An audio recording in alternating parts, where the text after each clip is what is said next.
still have to distress this too, but I love this. I'm alive in a new look.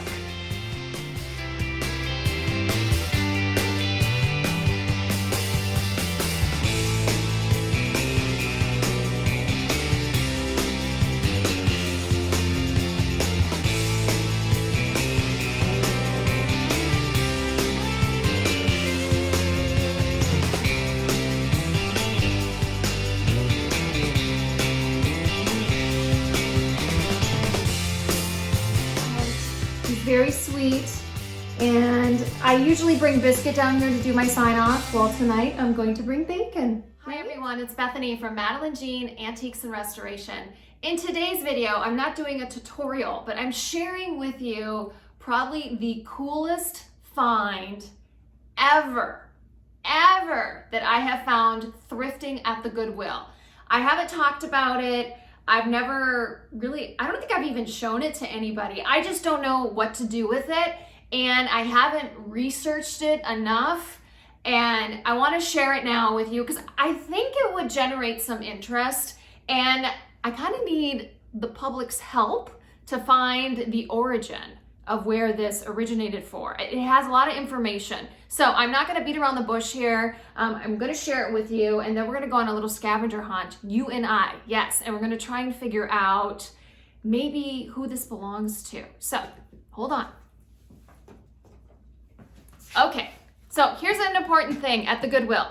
When you go shopping at the Goodwill, when you're looking for furniture, if you're looking for clothing, always go in the framed section. You could find some really old oil paintings, canvas prints, some really cool things. While I was going through that area, and I found this many years ago, I think I paid $3 for this. It had like a little sticky blue tag on it. Now they use even different tags at the Goodwill. So this was old when I got this. Probably, this is like at least 6 years I found this. So it's an old marriage certificate.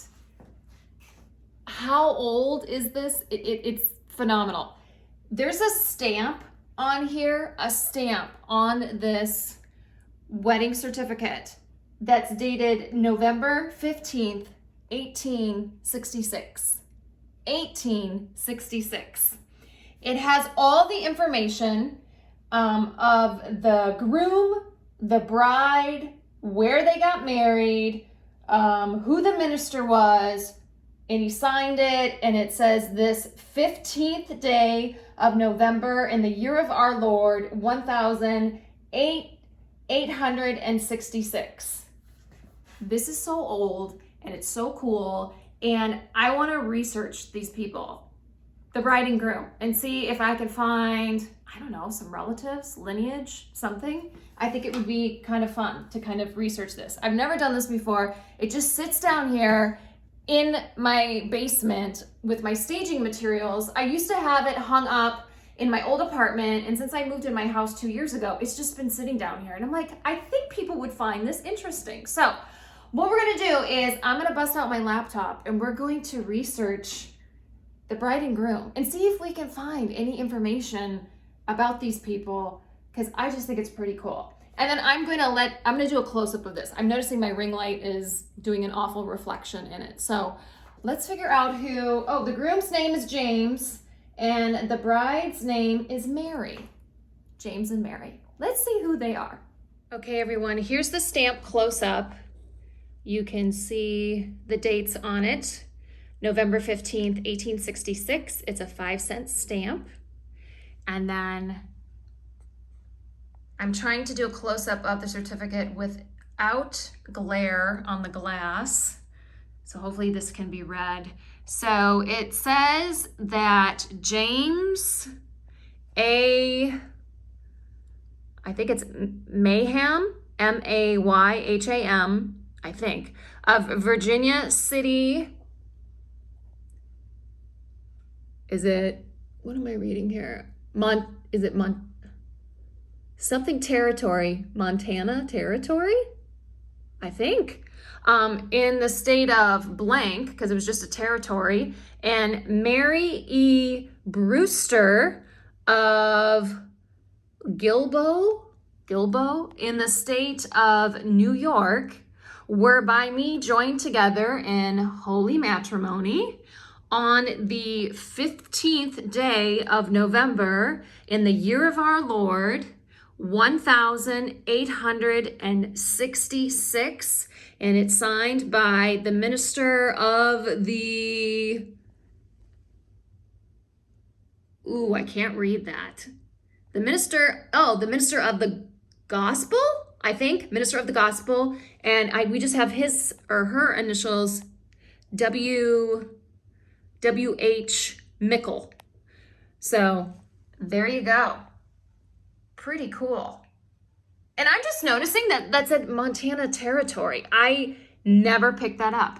That's interesting. Wow, this is so old. So here's what the certificate looks like close up, and I'm gonna start Googling and you guys can come along with me. Okay, the first thing I'm gonna research, it's not the groom, it's not the bride. I'm so fascinated with the history of Virginia City, that Montana territory. I'm really into geography and history. So upon Googling that, I found that the territory of Montana was an organized, incorporated territory of the United States that existed from May 26, 1864 until November 8th, 1889. So that falls in line with this marriage certificate because this is signed in 1886, the marriage certificate. So, and then in 1889 is when Montana became the 41st state. So that's pretty cool. This is fascinating. Okay, so now I'm going to Google the groom, and I pulled up a tab on him, and his name is James A. Mayhem.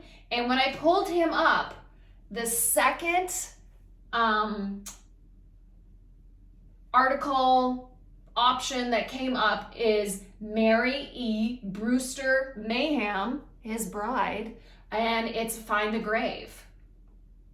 And when I click on that, it's taking me to information about his wife, Mary E. Brewster Mayhem. It says that she was born October 31st, 1837, out of Stamford, Delaware County, New York. And it said she died July 15th, 1931, at the old age of 93. Wow, she had an old life. And she died in Peru, Indiana. And she was buried in Stamford, Delaware County in New York. And it shows the plot and the row and the section that she's in on the Find a Grave. Oh, and now it has her spouse. Oh, this is fascinating. So now we can click on James and on Find a Grave. And it shows that, I'm gonna skip here. He died really young. He died at age 66. Oh, wow. That's sad. But they were buried next to each other. That's sweet. And when I go through here, it shows his parents. So his dad's name was Cornelius Mayhem. His mom's name was Julianne Reynolds Mayhem. Wow. Wow, this really goes back. It's really cool to connect all of this. Okay, I'm gonna keep Googling because that was the first link that came up with his name. I'm gonna see if I can find any more information on them. Okay, I found some more information while doing my Googling. So the bride, Mary Brewster, she was one of 6 kids. And then I found out the groom and the bride here, James and Mary, they ended up on one site, on Find a Grave, I'm finding they had 1 child, and then on another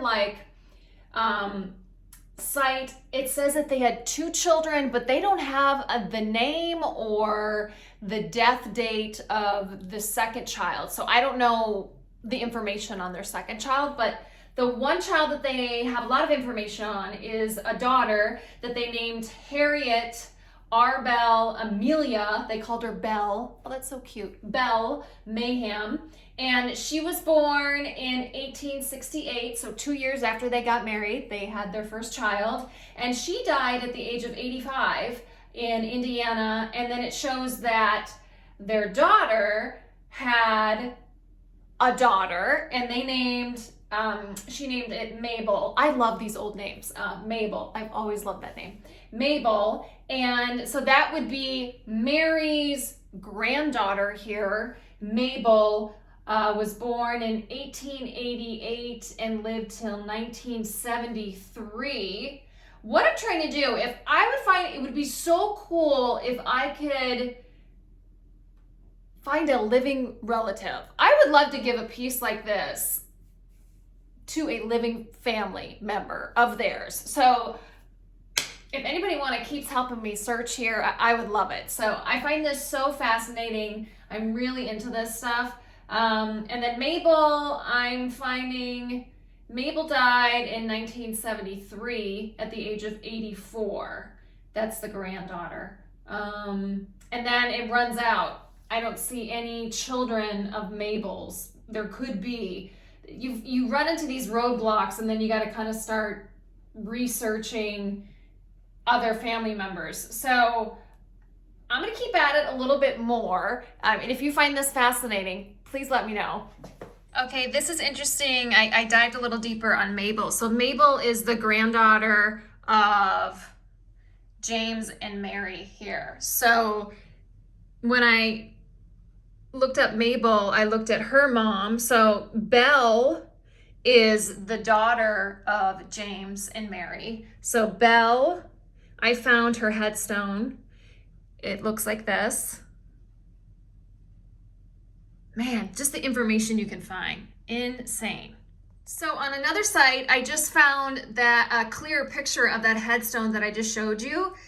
It's both Belle and Mabel are buried together. So that is, so remember we have James and Mary here. So there's their daughter, Belle. This is their granddaughter, Mabel. So the mom and the daughter, Belle being the mother, Mabel being the daughter, are buried together.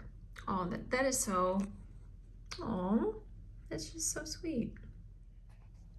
All right, I did a little more research digging into James, the groom, his parents. If I click on his name, it brings up his parents' name, Cornelius and Julianne. And when I click on Cornelius's, there is his headstone, and he lived to only be 49 years old. And then when I click on his mother's headstone, I'm not sure. Another one pops up down here. Oh no, that's hers down here. That's James' mother's headstone there. And she lived to the age of 70. I'm noticing here the women live a lot longer in this family than the men do. Check this out. James, the groom, look how many siblings he has. Holy smokes. So 1, 2, 3, 4, 5, 6, 7, 8, 9, 10. So James' parents had 10 kids. Mary, the bride, her parents had 6 children. Okay, I could keep going down the rabbit hole on this whole family, but I'll cut the video here. If you found this fascinating, I'm so fascinated by this find that I found at the Goodwill many years ago, and I just thought, what a shame that, you know, for whatever reason, this ended up in a thrift store, and I just thought it was a piece of history, just seeing the date, 1866. And I'm not into stamp collecting, but does anybody know, is there any value to a stamp from 1866? It's red, and I'm trying to see who's on there. It's George Washington who's on there. It's a 5-cent stamp. Just curious if anybody has any information on that. And there you go. That's my little prized possession. It might not mean much to people out there, but I thought it was so fascinating to learn about these two. And if I could, and if there's a living relative, by the powers that may be of the internet, if someone can find somebody that's living, I would love to gift this to a living relative. You know, if someone had something from my family dating way, way back, I would cherish something like this. But I'm extremely sentimental, and I love history and all of that. So thank you for joining me for a little bit of a different video than I normally do, but I do go thrifting a lot, and I like sharing my little treasures that I find along the way, and this is one that I've been wanting to dive into. So thank you for sticking around and watching in this video, and I hope to see you guys soon. And I'm almost finished with a dresser that I've been refinishing. I'm going to be posting that in a few days, so please check back. You don't want to miss that dresser that I'm almost finished with. So if you have not subscribed to my channel yet, please do. Remember, you got to click the subscribe button, click the bell, and then you're going to be notified every time I upload a new video. And then you can also find me here on all my other social media platforms. So once again, thank you so much for joining me and going along this little journey of learning about James and Mary.